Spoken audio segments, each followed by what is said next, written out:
Hello guys, and welcome to another quick tip video about the Sony ZV-1.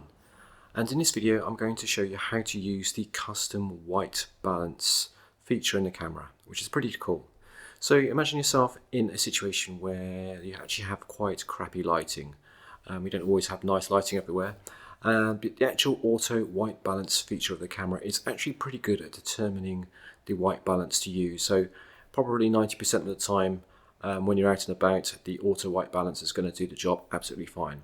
But there are occasionally a few instances when the auto white balance is going to fail, particularly if there's like mixed lighting situations. You've got some tungsten lighting, you've got some sunlight coming in, you maybe have a computer screen or something like that, and the auto white balance is just not going to give you the perfect results you're looking for.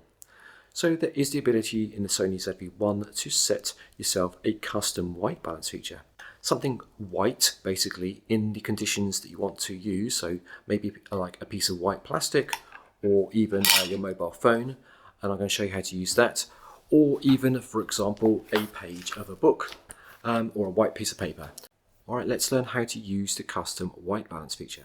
Okay, to access the custom white balance you need to first of all go to the function menu, and to get that you need to press the FN button on the right hand side, and you should see the option to set the white balance below, and it might be set to AWB for auto white balance, for example. If you select this and you find that it's disabled and you get a message like this, that means that the white balance is not possible to be set in the particular mode that you're in. So you need to then find a mode where it is enabled, for example the Intelligence Auto movie mode, or the movie mode, for example, where it's got P, A, S and M. The white balance is settable in those modes. So pick one of those modes and you should then have the option enabled.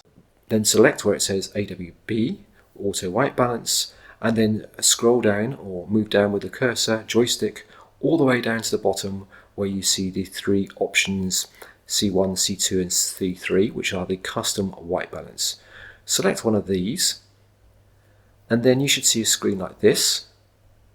And where you see where it says set, to access that you need to press the left or the right button on the joystick to make sure that's enabled or highlighted, and then press the select button to be able to activate the setting of the white balance. So to set the white balance, it's just a case of finding something that's white and then filling up the frame with that white object and then pressing the enter button effectively in the center of the joystick to capture the white balance. And the camera is going to basically almost take a picture of it.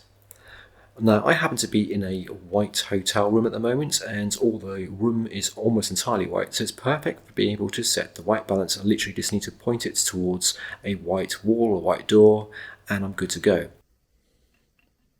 If you don't happen to have a white room or be in a white room, you can grab anything that's white, so any white object like some white cloth, or a white car, for example, if you're outside, or for example a white towel.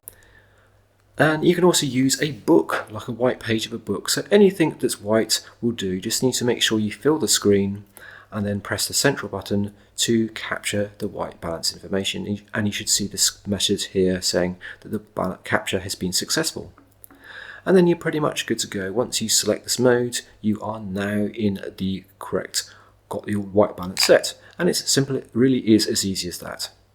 If you are a little bit more advanced or you want a bit more control, you can press where it says enter to be able to access the more advanced settings, which is going to give you this color square where you are able to then use the cursor joystick to be able to change the white balance in a certain direction. For example, if you want a little bit more red or a little bit more blue, for example.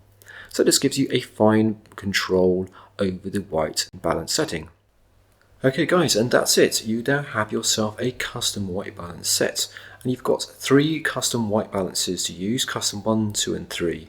So once you've set them, it's going to remember those settings and you can just recall it at any time. So if you go back into the same location under the same lighting conditions, you of course can just immediately recall your custom white balance and you're good to go. And having three of course is also useful because you may be moving around in three separate locations.